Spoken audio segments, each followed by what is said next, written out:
Olá, muito boa noite. Sejam todos bem-vindos ao nosso grande debate. Comigo, Basília Rodrigues, e com os nossos comentaristas, José Eduardo Cardoso e Caio Coppola. Muito boa noite aos senhores. Tudo bem? Ministros do Supremo Tribunal Federal avaliam que aquela PEC que permite ao Congresso suspender decisões da Corte é inconstitucional. A apuração é da analista Luísa Martins. O texto permite que parlamentares suspendam decisões do STF se houver adesão de 2/3 do Congresso. O Supremo ainda poderia reverter o cenário com um voto favorável de 4/5 do plenário. Os ministros consideram que a proposta esbarra em uma cláusula pétrea, a da separação dos poderes. O presidente do Supremo, ministro Luiz Roberto Barroso, e o decano da Corte, ministro Gilmar Mendes, já disseram publicamente que a revisão de decisões não é compatível com a democracia. Internamente, a leitura é de que o avanço da PEC é uma retaliação após a decisão do Supremo que suspendeu a execução das emendas parlamentares por falta de transparência. A gente agora vai ao debate.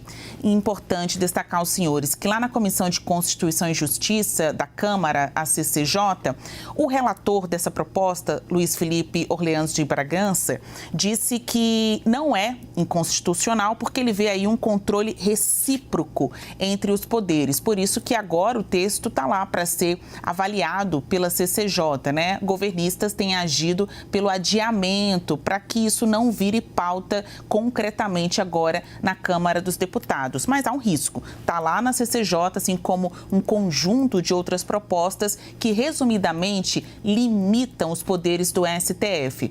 Caio, hoje eu vou começar por você. Especificamente sobre essa PEC que suspende decisões da Suprema Corte, na sua avaliação, isso é inconstitucional? Boa noite. Olha, é muito interessante esse tema de hoje. Será que é inconstitucional o Congresso suspender o efeito de decisões inconstitucionais de ministros do Supremo? Olá, doutor Zé Eduardo, olá, Basília, saudações à nossa audiência. Bom, aqui em primeiro lugar é preciso dar algum contexto e esclarecer o debate público, né? A PEC 28, ela não permite que parlamentares derrubem, atropelem, desobedeçam decisões judiciais. Ela apenas suspende temporariamente os efeitos de decisões do STF que invadem a competência do Congresso. Fica muito mais fácil de entender citando exemplos práticos, ainda que hipotéticos. Em 2019, o STF repentinamente mudou seu entendimento sobre a prisão após julgamento em segunda instância. Isso permitiu aí que uma série de condenados por corrupção, incluindo à época o senhor Lula da Silva, se livrassem do cárcere.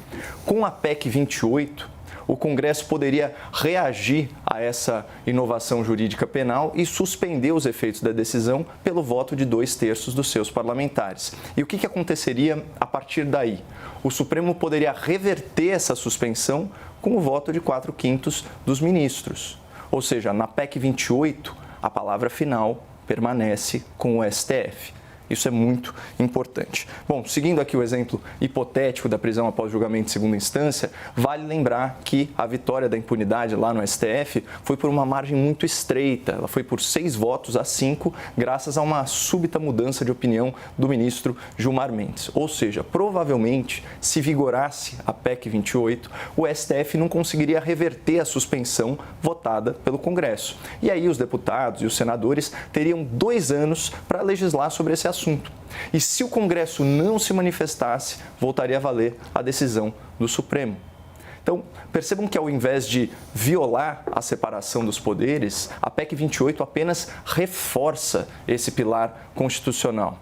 Quando centenas de parlamentares, 2/3 deles, concordarem que o STF extrapolou as suas atribuições, invadiu a competência do Congresso, o Congresso susta a decisão, devolve o tema para o STF e, se o Supremo não formar uma maioria qualificada, fica estabelecido um prazo para que deputados e senadores deliberem sobre o assunto e reformulem a lei. Se não, volta a valer o que os ministros do Supremo decidiram.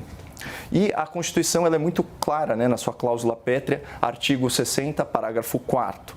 Emendas que tendem a abolir a separação dos poderes são inconstitucionais. Mas como a gente acabou de ver, a PEC 28 reafirma a separação dos poderes e, além disso, ela aprimora o sistema de freios e contrapesos da República, ela preserva a segurança jurídica e combate o ativismo judicial, enfrentando também a omissão legislativa. Então, para quem ainda não entendeu, numa república democrática, a regra é a seguinte: o poder legislativo cria as leis, o poder judiciário as aplica, controlando a sua legalidade. Ocorre que, atualmente, os ministros do Supremo chamaram para si a missão de criar e alterar leis. Dias Toffoli, quando foi presidente do STF, sintetizou essa nova vocação legislativa do tribunal. Aspas, enquanto Suprema Corte, nós somos os editores de um país inteiro. Fecha aspas. Em outras palavras, os ministros, confessadamente, alteram as leis do país porque se enxergam como editores e não como aplicadores do direito. Segundo aqui o Datafolha e a CNT, cerca de 7 em cada 10 brasileiros é contra mudanças na lei do aborto, contra a saidinha de presos em datas comemorativas e contra a legalização do porte de maconha. Ainda assim, os ministros do STF votaram pela alteração dessas leis como se fossem mesmo editores da República, substituindo os representantes eleitos para o Congresso Nacional. Portanto, a PEC 28 apenas permite que o Congresso reaja a esses excessos editoriais, reafirmando a separação dos poderes. A PEC 28 não é inconstitucional, ela apenas corrige inconstitucionalidades e talvez por isso foi tão mal recebida pelos detentores do poder e seus embaixadores na imprensa. Cardoso, a mesma pergunta para você. Não é caso de derrubar, mas de suspender. Não é nada inconstitucional, mas que respeita a separação dos poderes. É essa a sua avaliação? A PEC que permite ao Congresso suspender decisões do Supremo Tribunal Federal é inconstitucional? Olá, Basílio. Olá, Caio. Eu não tenho a menor dúvida, com todo respeito ao Caio e, eventualmente, quem tem a posição contrária, que é de uma clareza de inconstitucionalidade como poucas vezes eu vi na minha vida. E por que eu digo isso? Vamos só entender como é que funciona a lógica jurídico-constitucional. Quando a Constituição de 88 entra em vigor, ela define o sistema de controle entre os poderes. Ou seja, esta é a versão original do texto constitucional. Então, por exemplo, o artigo 5º da Constituição diz: nenhuma lesão de direito ficará afastada da prestação do Poder Judiciário. Definiu isto inclusive é direito, é cláusula pétrea. A partir daí, definiu outros sistemas de controle. Por exemplo, o Legislativo pode suspender atos do Executivo. Está no texto original da Constituição Federal. É uma maneira de controle. Todos os mecanismos de controle entre poderes estão dados na versão original da Constituição. Emendas que tentem modificar esse equilíbrio entre poderes e, portanto, tendem a atingir a forma, o modo pelo qual os poderes se organizam na Constituição são inconstitucionais. Eu posso gostar da decisão do Judiciário, posso não gostar. Isso não é irrelevante, ou seja, eu não posso ter uma emenda constitucional que faça que decisões do Judiciário, suspendendo ou não, eliminando ou não, sejam submetidas ao Legislativo, ao Executivo, a quem quer que seja. O único poder que tem esta situação, porque a Constituição, na sua versão original, estabeleceu, é o Judiciário. Aliás, eu sinceramente, à primeira vista, não me lembro de nenhum país democrático do mundo que tenha uma regra dessa. Não me lembro. Me lembro das discussões no passado. Por exemplo, discussão entre Hans Kelsen e Carl Schmitt, que Hans Kelsen dizia: o guardião da Constituição é o Poder Judiciário. Isso deu ensejo à criação das Cortes Constitucionais na Europa. E Carl Schmitt, com clara vocação autoritária e defensor do nazismo, dizia: não, é o Führer, o homem que controla e deve controlar a Constituição. Atribuir qualquer controle diferenciado, definitivo, fora do Judiciário, é absolutamente estranho até onde sei nos países que se qualificam como Estados de Direito democráticos e sociais. Ou seja, não há dúvida nenhuma em relação a isto. É absolutamente inédito. E mais, me causa espécie que se tente fazer uma represália ao Supremo por ter decidido uma coisa de moralidade. O que o Supremo decidiu com as emendas constitucionais é de imoralidade do clamor da sociedade. O que querem fazer?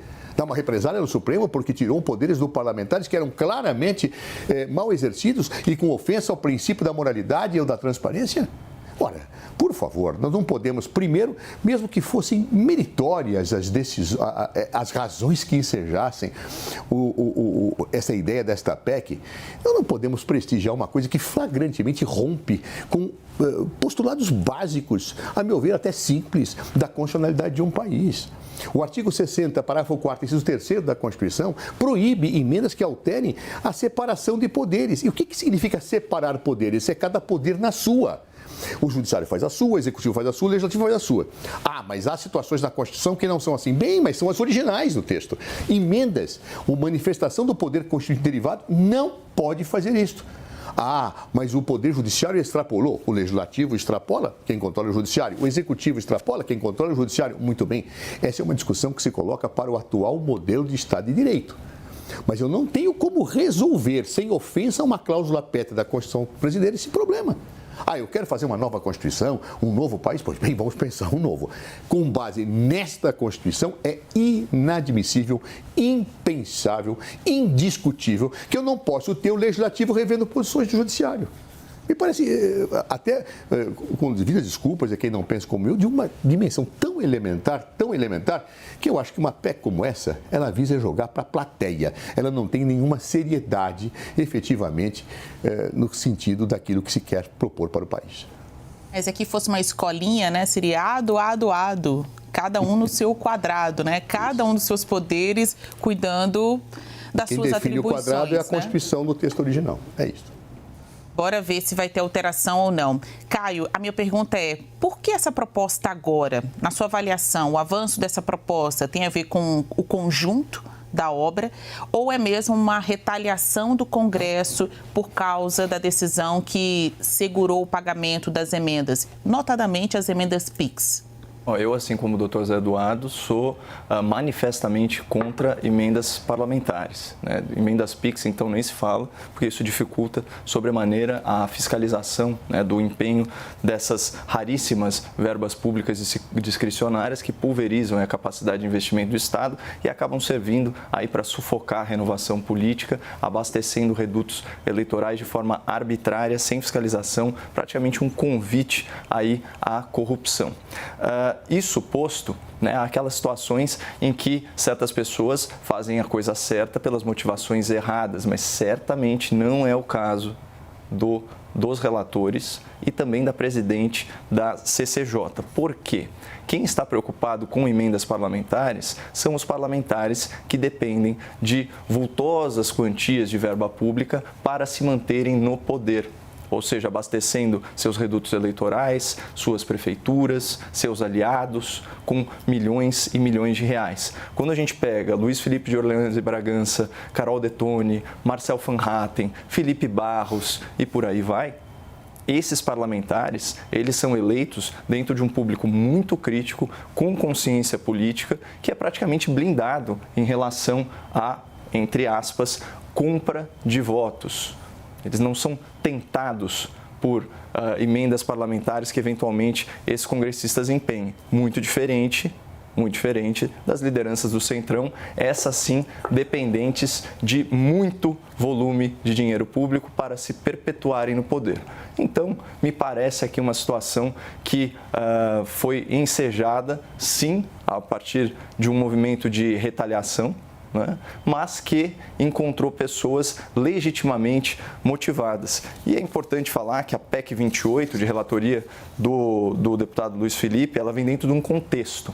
Né? Na mesma sessão ou nas próximas sessões serão também avaliadas a PEC 8 de 2021, que limita o alcance das decisões monocráticas, se não me engano, de relatoria do Marcel Van Hatten, também a PEC 4754, que torna crime de responsabilidade dos ministros do Supremo a usurpação de competência do Poder Legislativo ou do Poder Executivo, para pegar a expressão aqui do Dr. Zé Eduardo, quando o Judiciário extrapolar as suas atribuições, e também o PL 658, que modifica o processo do julgamento dos crimes de responsabilidade, aqueles que ensejam impeachment, inclusive no caso de ministros que eventualmente se manifestarem fora dos autos, o que já se tornou usos e costumes, infelizmente, na nossa Corte Suprema. Então, esse é o contexto. Como eu coloquei, eu discordo da posição do Dr. Zé Eduardo de que o texto original precisa ser mantido no caso dos freios e contrapesos, né? A Constituição ela já nasce imperfeita,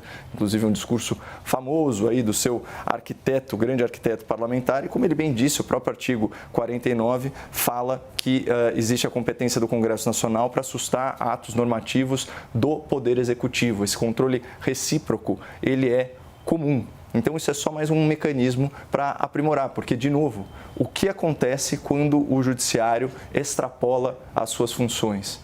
Como reagir diante, por exemplo, de um judiciário que promove a censura? A censura é vedada pela Constituição, né? Inclusive, fere cláusula pétrea, censura prévia, e ainda assim a gente vê, né, grandes periódicos, a imprensa já é ponto pacífico que nós vivemos sob a égide da censura, e ainda assim não existe um respiro, porque a quem você recorre? Então, eu acho que é muito bem-vindo mais um mecanismo de controle, especialmente um que garanta que a palavra final ainda fique com o Supremo Tribunal Federal. Obrigada, Coppola. Cardoso, estas ideias, né, essas propostas citadas pelo Coppola estão ali em tramitação na Câmara dos Deputados. Tem ainda outra que está no Senado que estabelece mandato para ministro do Supremo Tribunal Federal. Na sua avaliação, o avanço de propostas do tipo lá no Congresso pode ser entendido como uma retaliação dos parlamentares contra os ministros da Suprema Corte? Bom, em primeiro lugar, Basílio, eu quero até agradecer o Caio, dizendo que a posição é minha, ela não é minha. Está em todos os livros de direito constitucional. Eu acho que você não vai achar em nenhum a posição diferente dessa que eu disse. Ou seja, o texto original da Constituição é que fixa o equilíbrio entre poderes. Alterações que alterem este equilíbrio a posteriori não podem ser tidas como constitucionais. O próprio artigo 48 que você citou, que prevê a suspensão dos atos do Poder Executivo, quando extrapolem o poder regulamentar, essa é a dicção constitucional, está lá no texto original da Constituição, ela não foi acrescentada por emenda. Então, emendas constitucionais não podem alterar essa feição. Repito, essa não é minha posição, é de qualquer livro de direito constitucional. Desconheço qualquer outro autor que tenha tergiversado sobre esse tema. Em segundo lugar, eu acho que existem alguns deputados que pegam caronas em momentos. Há uma corrente no Brasil que queria fechar o Supremo com um jipe. Lembram disso? Um jipe e um soldado. Bastava isso para fechar. Não conseguiram. Então, agora, diante daquela reprovação às emendas, beneficiados ou não por essas emendas, querem pegar carona para tentar fechar o Supremo agora com uma emenda constitucional. Como fechar? Tudo se submete ao Legislativo. Vamos parar com o que o Supremo queira. Submeter a situação da interpretação da Constituição ao Legislativo, como se fosse cabível uma coisa dessa num Estado de Direito. A discussão que se coloca no Estado de Direito hoje, em relação ao Judiciário, merece uma profunda reflexão, mas não é dessa forma que está sendo feita. Discute-se muito hoje quem controla o controlador, que é uma discussão antiga no Estado de Direito. A partir do momento que o controlador maior é o Judiciário, isso é indiscutível nos Estados de Direito, surge um problema de como avançar na perspectiva democrática para solucionar esse problema. Mas, por certo, não é atribuindo a um outro poder, no bojo de uma Constituição que proíbe transformações dessa natureza, a prerrogativa de ser o ditador do país. Imagine o Legislativo ditando ao Supremo o que é correto, o que é incorreto. Isso não é crível. Aliás, o surgimento das cortes constitucionais na Europa surgiram justamente por causa dos abusos dos outros poderes.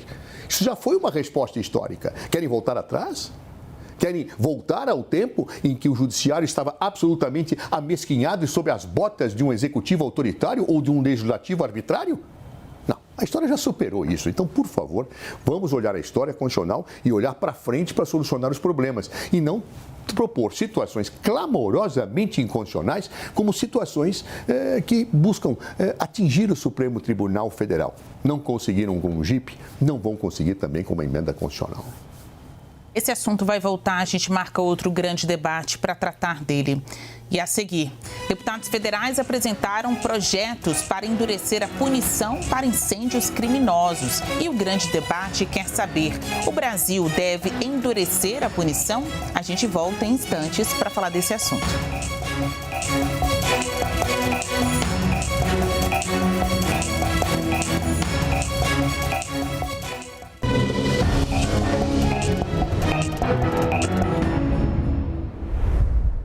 Deputados federais apresentaram projetos para endurecer a punição para incêndios criminosos. As propostas foram sugeridas depois da série de queimadas registradas no interior de São Paulo nestes últimos dias. A legislação atual estabelece prisão de 2 a 4 anos, além de multa, para quem causar incêndio em floresta ou vegetação. Um dos projetos apresentados prevê uma pena bem maior, de 6 a 10 anos de prisão, além da multa no caso de incêndios intencionais, quando a pessoa quer mesmo provocar queimadas do tipo. Outras propostas sugerem aumentar a punição quando o incêndio criminoso atingir mais de uma cidade. Agora a gente vai ao debate neste bloco, começando pelo Cardoso. O Brasil deve aumentar a pena para incêndios criminosos? Olha, Basília, normalmente eu tenho uma posição muito clara de ser contrário à elevação de penas como solução a priori para o combate de atos delituosos. Eu acho que essa é uma resposta fácil e muitas vezes tende a um populismo muito grande quando estamos diante de um problema. A única exceção que eu abro à elevação de pena é o equilíbrio das fixações penais contidas na ordem jurídica. Eu tenho no direito brasileiro muitas assimetrias, eu tenho no direito brasileiro muitas situações em que eu tenho penas mais elevadas do que deveriam ser e outras mais baixas do que deveriam ser. A busca deste equilíbrio é uma tarefa legislativa, porque eu só posso alterar sanções penais por lei, não tem outra forma. E, às vezes, esse desequilíbrio ocorre justamente pelas situações em que vamos responder a um tipo de crime e vamos elevar a pena, para outros não. E isso dá um desequilíbrio sistêmico muito ruim. À primeira vista, pelo que eu estava vendo, embora acho que isso tem que ser debatido, aprofundado, discutido, está me parecendo que esse tipo de delito tem sim um sancionamento desproporcional na perspectiva de ser muito baixa a sanção. Então, eu tenderia, a priori, analisando isso com mais cuidado, até a propor um reajuste dessa pena, mas não numa situação excessiva de descompasso sistêmico com aquilo que é a ordem jurídica penal brasileira. Então, portanto, à primeira vista, me parece possível se propor sim uma revisão penal. Mas não se iludam, isso não vai acabar com o problema. Não é com a elevação das penas que nós efetivamente vamos resolver essa situação horrorosa que está acontecendo. Nós temos que ter um policiamento mais efetivo, temos que ter programas de esclarecimento e de conscientização. Até o momento, eu pelo menos não sei o que determinou essa queimada. O que foi?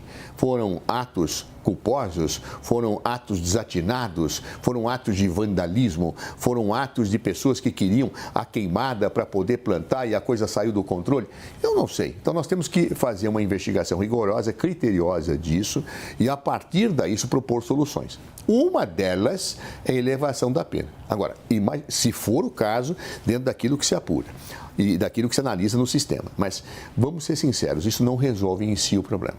Nunca a elevação da pena, ela contribui de uma forma imediata para calar uma situação motivadora de delitos. Ela pode ajudar quando eu tenho uma situação harmônica no sistema, quando eu equilibro as sanções que podem ser aplicadas diante dos fatos concretos. Mas, neste caso, além desta discussão sobre um equilíbrio, uma possível elevação da pena, nós temos que apurar as causas e entender o que está acontecendo. Punir responsáveis e ir firmemente para as soluções que não passam apenas e tão somente por uma mudança da legislação penal, mas passam por outras medidas preventivas de conscientização e também, finalmente, repressivas em relação àqueles que praticaram esses atos delituosos.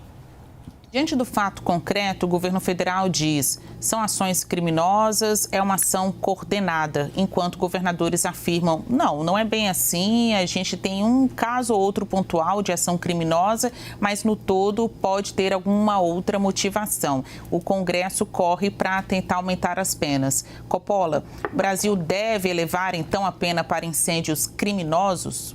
Basília, é engraçado que a minha premissa é diametralmente oposta à do Dr. José Eduardo. Na via de regra, eu sou favorável ao aumento de pena, mas eu faço minhas as considerações dele a respeito de dosimetria e da proporcionalidade aí do sistema de penas cominadas. Adorei uma frase sua, Zé: só posso alterar ou criar sanções penais por lei. nossa, quisera o Brasil que o doutor Alexandre de Moraes ouvisse seus conselhos e não estabelecesse, por exemplo, sanções de mordaça que impedem a pessoa de se manifestar e configuram censura prévia sem qualquer previsão na legislação penal. E vejam como esse tema ele desborda para o tema anterior, né, da invasão de competência. O próprio STF, extrapolando as suas atribuições e agindo como poder executivo, expediu aí uma decisão monocrática determinando que o governo Lula procedesse de determinada forma, mobilizando aí uma grande força-tarefa para combate a esses incêndios. Independentemente do mérito dessa decisão, a forma adequada não foi respeitada. Agora, essa história de que tudo é uma grande ação criminosa coordenada ou que isso se deve essencialmente à instabilidade climática, isso parece uma tática evasiva para evitar responsabilidade de um governo que se elegeu com a pauta ambiental. Vamos lembrar que, isso aqui é uma matéria da Gazeta do Povo com o seguinte título: queimadas no governo Lula batem recorde, formam corredor de fumaça e castigam animais. Uma verdadeira judiação. Aspas. A área queimada nesse ano é a maior da série histórica iniciada em 2003. Dados do INPE mostram que de janeiro até julho, uma área de 113 mil quilômetros quadrados foi queimada no Brasil. Antes disso, o recorde era de 2007, coincidentemente, também durante o governo Lula. E o que chama mais atenção é que se você pegasse aí só os dados do primeiro quadrimestre, ou seja, afastando essa justificativa de uma suposta ação criminosa coordenada, a Folha publicou: o Brasil tem recorde de queimadas nos 4 primeiros meses de 2024. O país teve mais de 17 mil focos de incêndio de janeiro a abril, um aumento de 81% em relação a 2023. Quando a gente pega a Amazônia, o aumento é 153%. O Cerrado, 43%. No Pantanal, mais de 2.000%. Sabe o que me preocupa, Basília, sobremaneira? É que o governo, de certa forma, sabia que isso era um risco pelo que ocorreu no final do ano passado lá em Manaus. E qual foi a resposta do governo Lula? Foi fazer cortes na verba do IBAMA para combate a incêndio. O IBAMA pediu mais de 120 milhões de reais. Na hora do vamos ver, o governo provisionou 65 e o Congresso Nacional, não podemos tirar a responsabilidade dele, ainda diminuiu esse valor para 50 milhões de reais. Então esse é um problema complexo, não existe bala de prata ou solução simples e não é hora também de ficar apontando culpados para se eximir de responsabilidade. Quarta-feira deve ter reunião do presidente Lula com governadores desses estados atingidos. A gente fica aqui com os debates, as opiniões de vocês, para que o nosso público possa refletir e acompanhar o noticiário, de amanhã. Saber com quem está a razão, quem está agindo de fato para conter esses incêndios no país. Muito obrigada pela participação de vocês aqui hoje. O grande debate termina aqui. Lembramos que as opiniões que foram emitidas pelos nossos comentaristas não refletem necessariamente a posição da CNN Brasil. Obrigada, Cardoso. Obrigada, Coppola. Uma ótima noite a todos. Pense bem, pense CNN.